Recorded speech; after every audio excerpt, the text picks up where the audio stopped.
First thing first, people ask me in the comment sections in my videos, do you ever smile? And of course I do. I smile like all the time. People call me Mr. Happy. Watch this.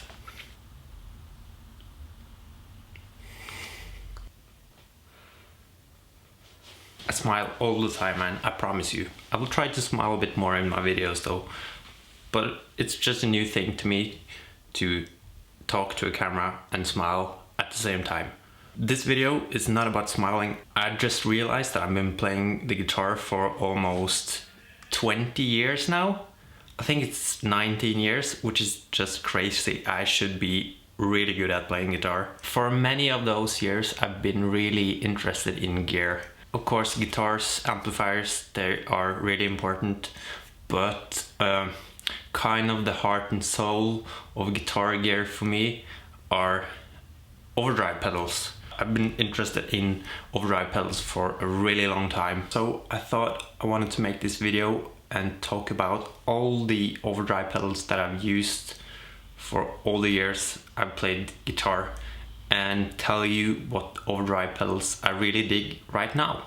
And I think this started maybe around 15 years ago, because I didn't use any pedals in the beginning because I was just playing acoustically at home. But then I started to play in a band, and we used to play at this, it was kind of like community center, and we could borrow amplifiers there and drum kits and stuff, so I only brought my guitar. I don't think even I had my own cable and strap. I just brought a guitar and I was holding it in my hand walking to the practice room. And I remember I borrowed a blues driver in the beginning. We didn't know the difference between an overdrive pedal and distortion pedal and a fuzz box, so we just call them all fuzz boxes. And we really didn't play any gigs, but I remember we went to play this Battle of the Band once, and again I just brought my guitar. I didn't know that I needed to bring cables, a strap, and a fuzz box or an overdrive pedal if I needed that. Luckily I was able to borrow one at the venue, but after that I realized that I needed to get my own pedal. So I think I went to the nearest guitar store, and they could probably tell that I didn't know anything about this, so they probably sold me the most popular pedal ever sold in that store, and that was the Boss DS1. So that was my first overdrive distortion pedal. I still called it a fuzz box, and to me it was great. I really haven't tried that many. I've only tried the blues driver, and now I had the DS1, and that was just awesome. And I remember playing the DS1 for quite a long time. It was first when I got into playing more together with music at home that I got into other stuff. And I remember I was really into Thin Lizzy, and I read somewhere on the internet that if you want to get the Thin Lizzy sound, you really shouldn't have a distortion pedal. And I think by this time I figured out that the DS1 was a distortion pedal. It probably said distortion on it, honestly. Then I found a Boss SD1 used on the internet, and this is the one actually I bought probably 14 years ago. At this time I had my DS1 still and the SD1 on. I didn't have a pedal board, I just had like these old crappy patch cables and two pedals on my floor. And at the beginning it was kind of weird for me to play with an overdrive pedal instead of a distortion pedal, because when you play with a distortion you have so much more gain on tap, and it's a bit easier to play because all your mistakes are hidden between all that noise. So it's kind of weird for me to play this one at the beginning. As time moved on I got used to it and I really started digging it. And then I got into the white stripes, and of course I needed to buy a Big Muff. So I got the reissue one, Big Muff Pi, the big one. And then I remember hearing some talk about the Paul Cochrane Audio Timmy pedal. I remember buying one. It was quite expensive for me. And yeah, I remember bringing the Timmy to band practice, and I didn't know that time that the treble and bass knobs were cutting off as you turn them clockwise. So to me it sounded crap, and also I was really used to distortion or overdrive pedals that compress the signal a lot, and this is kind of open sounding and transparent sounding, so it was really hard for me to play, and kind of hearing all the mistakes that I was doing. It was kind of too honest for me to use, so I think I sold the Timmy pedal just after one rehearsal. Like, I didn't like it at that time. A while after this, I moved to England and we did some touring there.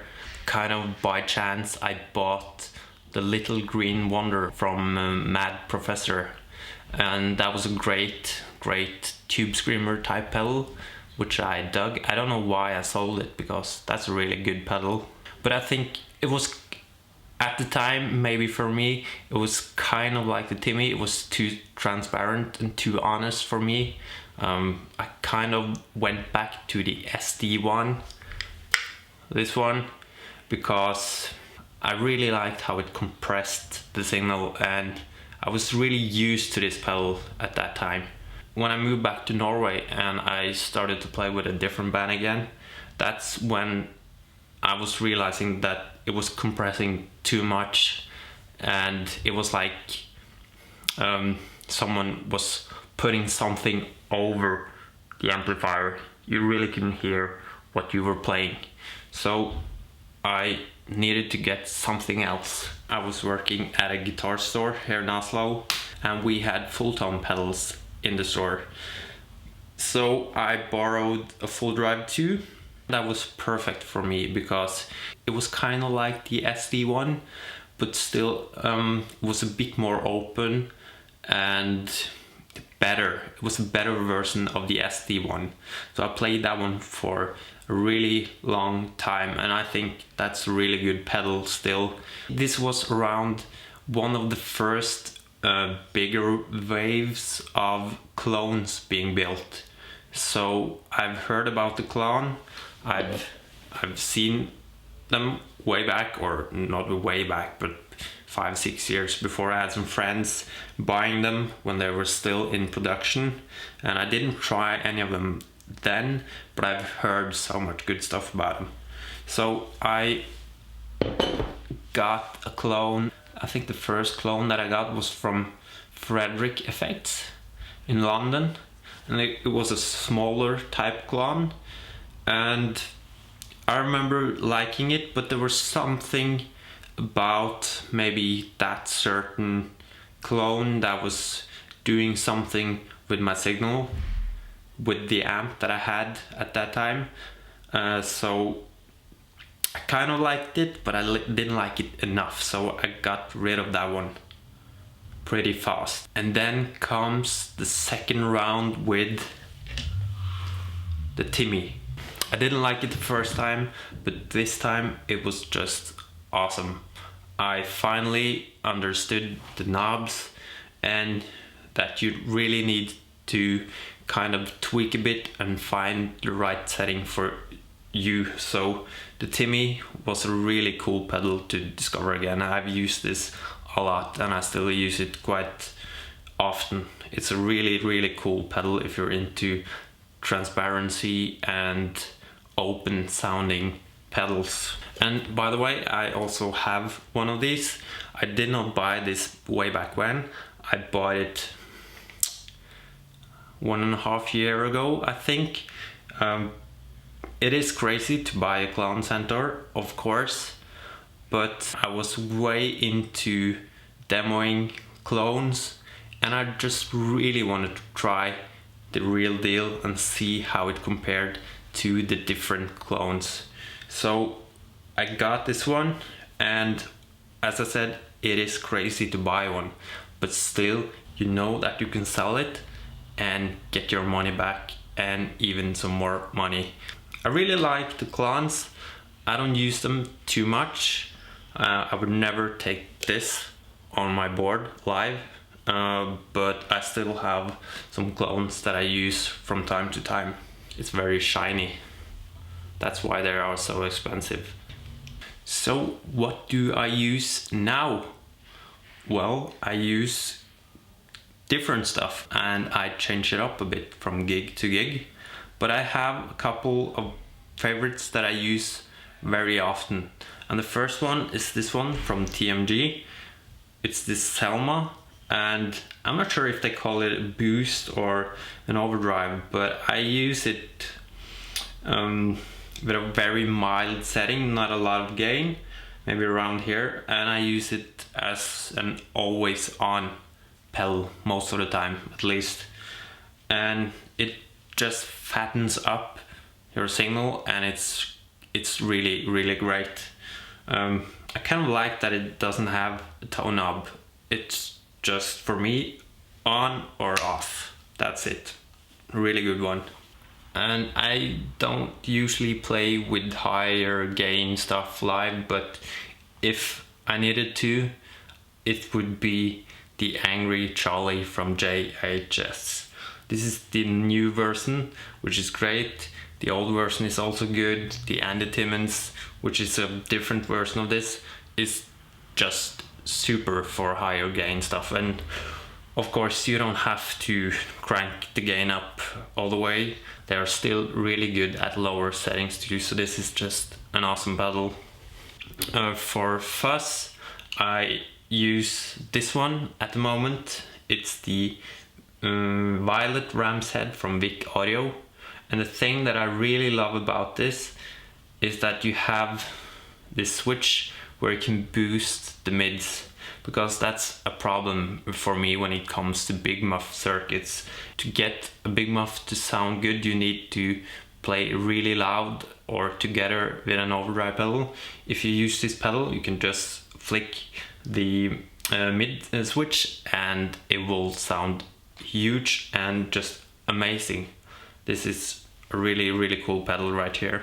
This next one is probably one of my all-time favorite pedals when it comes to low to medium gain. You can even get some higher gain stuff out of this one.